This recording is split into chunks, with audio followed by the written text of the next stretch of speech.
आणि यानंतरची बातमी आहे मराठा आरक्षणाचे नेते मनोज जरांगे यांनी केलेल्या मागण्यांची।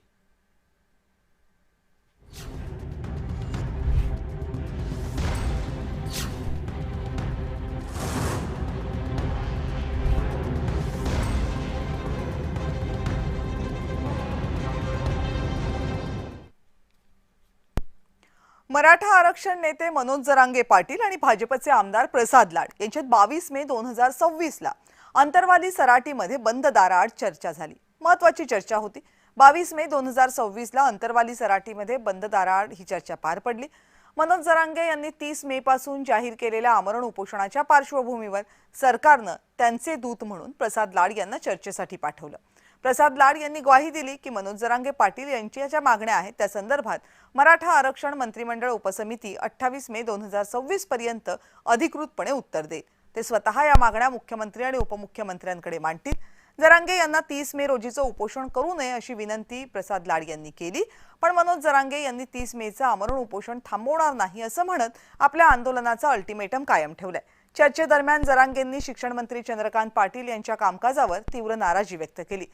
राज्यातल्या 80,000 मराठा विद्यार्थ्यांची शिष्यवृत्ती अडकली असल्याचा आरोप त्यांनी केला। दरम्यान प्रसाद लाड यांनी जरांगेंसमोर बोलताना भाऊक होत मी तुमचा लहान भाऊ आणि दूत म्हणून काम करेन असं सांगितलं। यापूर्वी दोघांमध्ये अनेक वैचारिक मतभेद आणि वाद झाले असले तरी संवाद महत्त्वाचा असल्याचं त्यांनी मान्य केलं।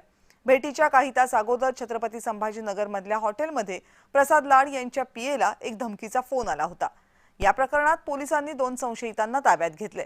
जरांगेंनी या धमकीच्या प्रकाराचा निषेध केलाय। आणि मी दादाला विनंती करायला आलोय, नेतृत्व येतात, समिती येतील आणि तुम्हाला विनंती करतील सर्व आहे, पण आज एक लहान भाऊ म्हणून तुमच्याकडे आलाय, तुम्हाला विनंती करायला आलाय की आजच्या या उन्हाच्या काळात, पेरणीच्या काळात आपण हे आंदोलन मागे घ्यावं आणि मला तुम्ही एक संधी द्यावी आणि ती संधी जी तुम्ही आणि मी आतमध्ये ठरवू, जो वेळ तुम्ही ठरवू तेवढ्या वेळेत मी वेळोवेळी तुम्हाला आता भेटत राहीन।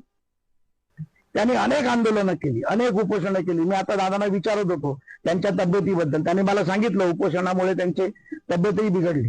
मला वाईट वाटतंय बोलताना, माझ्या डोळ्यात अश्रू येत आहेत की एक कार्यकर्ता स्वतःचा जीव जाईपर्यंत जर एवढा मोठा संघर्ष करू शकतो तर आमच्यासारखा कार्यकर्ता त्याच्या मागे का उभा राहू शकतो। आणि मग हे करत असताना त्यांचे जे प्रश्न आहेत ते प्रश्न सरकार दरबारी नेऊन कुठे अडले आहेत, न्यायिक प्रक्रियेत कुठे अडले आहेत, कोणाच्या दरबारी अडकले आहेत, ह्या सगळा विषय मी सरकार दरबारी निश्चितपणे नेणार। आज मराठा समाज हा देशामध्ये सगळ्यात मोठा समाज आहे। आज 7 कोटीपेक्षा जास्त लोक मराठा समाजाची इथे आहेत। लोक आमच्या आपापसांमध्ये भांडणं लावायचा प्रयत्न करतात। आज मी दादाला भेटायला आलो तर कोणतरी काहीतरी बोलायला लागला। असं आहे की एका भावानी 2 भावांमध्ये भांडणं असतात। एका भावानी लहान भावाला बोलवल्यानंतर लहान भावाने येऊ नये ही आपली मराठा समाजाची संस्कृती नाही, प्रथा नाही। आणि आज जे संस्कार या देशावरती आहे ते मराठा समाजाकडून आलेले संस्कार आहेत। छत्रपती शिवाजी महाराजांनी दिलेले संस्कार आहेत, माता जिजाऊंनी दिलेले संस्कार आहेत। आम्ही कुठे कुणाला दगड मारले, कुणाला शिव्या दिल्या अगोदर म्हणतो मी बसलो आम्ही शांत लोकशाही मार्गानं। मला जर धिंगाणाच करायचा आहे, 6 कोटीपैकी 4.5 कोटी मराठी ऐकते, कोणाला काय म्हणायचं होतं म्हणू दे, एका बाजूने करते ते दाखवते काय दाखवते। मी काही पण धिंगाणा करू शकलो, नाच का असतो तर काही पण धिंगाणा केला असतो। मी धिंगाणा नाही होऊ दिला। एक आपल्याला त्याने मिळणार नाही पोरं, आपल्याला शांततेने मिळू शकतं ही प्रत्येक पोरांना सांगतो। प्रत्येक आम्ही तुमच्या जातीचा एक शब्द, मुख्यमंत्री आपल्या जातीचा नाही तरी त्यांनी आपल्याला आरक्षण दिलं किंवा अनेक गोष्टी दिल्या, कुणी नाकारलं। ही आपल्या जातीचा नाहीये तरी दिलं, नाकारलं कुणी।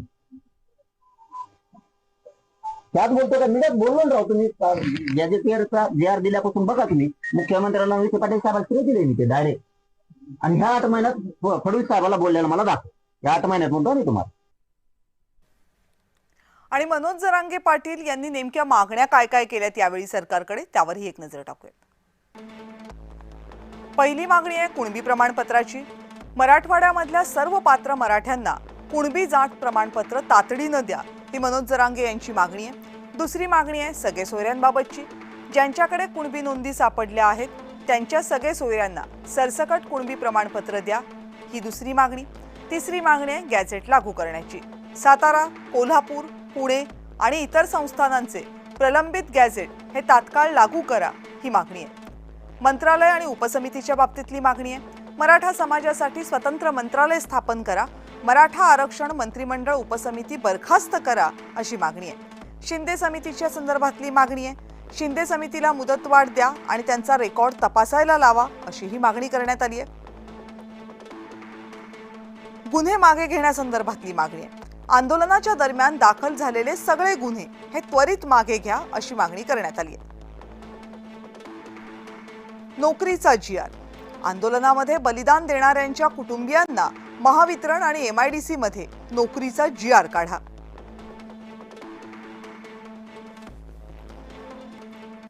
आणि राजकीय विश्लेषक मकरंद मुळे यांनी मनोज जरांगे पाटील यांच्या या सगळ्या इशाऱ्याचं नेमकं काय विश्लेषण केलंय बघूया. भेटीचा सर्व तपशील जसाचा तसा बाहेर येणार नाही. त्यामुळे त्या तपशिलाच्या अमुकच गोष्टी झाल्या असतील अशा अंदाजे आपण ही चर्चा करू शकतो किंवा व्यक्त होऊ शकतो. प्रामुख्याने प्रसाद लाड यांनी जे म्हटलेलं आहे की सरकारने जी आश्वासनं दिलेली आहेत त्या आश्वासनांची पूर्ती होईल आणि ती पूर्ती वेगाने होण्याकरता जे काही आवश्यक गोष्टी आहेत त्या केल्या जातील अशा प्रकारची एक जी कुठल्याही शासनाची भूमिका असते ती मांडलेली. मनोज जरांगे यांचं म्हणणं आहे की आवश्यक तितका वेळ दिलाय, सरकारशी संवादही साधून झालाय, मात्र आता पर्याय नाही, करावंच लागेल. तर कुठल्याही लोकशाही प्रक्रियेत सरकारला प्रश्न विचारला पाहिजे, न्याय्य हक्कांसाठी आंदोलनं केली पाहिजेत, मोर्चे, उपोषणं हे जे काही लोकशाहीतले उपलब्ध विधायक मार्ग आहेत त्याचा वापर करणं स्वाभाविक आहे आणि तो प्रत्येकाला अधिकार आहे. परंतु ज्यावेळी मनोज जरांगे यांच्या आरक्षणाची चर्चा होते त्यावेळी एक मुद्दा येतो की आंदोलन नेमकं कोणाविरुद्ध असा एक प्रश्न उपस्थित होतो. म्हणजे नेमकं कोणाविरुद्ध म्हणजे सरकारविरुद्ध, व्यवस्थेविरुद्ध, प्रशासनाविरुद्ध, ज्या प्रशासनाकडनं अपेक्षित काम होत नाही असं वाटत असल्यामुळे त्या प्रश्नाला की सिलेक्टिव्ह आंदोलन म्हणजे प्रामुख्याने असं जेव्हा आंदोलन होतं तेव्हा हे आंदोलन भारतीय जनता पार्टीला विरोध करण्याकरता आणि त्यातही मुख्यमंत्री देवेंद्र फडणवीस यांना टार्गेट करण्याकरता आहे अशी एक चर्चा होते. तेव्हा तीही परत एकदा होणं स्वाभाविक आहे. सरकार कुठल्याही प्रकारचं असं आंदोलन होऊ नये असा प्रयत्नशील असते आणि आंदोलन करण्याची जी काही भूमिका असते ती समजून घेणं आणि ज्या कारणाकरता आंदोलन आहे ते प्रश्न सुटले पाहिजेत, योग्य पद्धतीने त्याचा निवाडा झाला पाहिजे असं सरकारचा, प्रशासनाचा प्रयत्न असतो.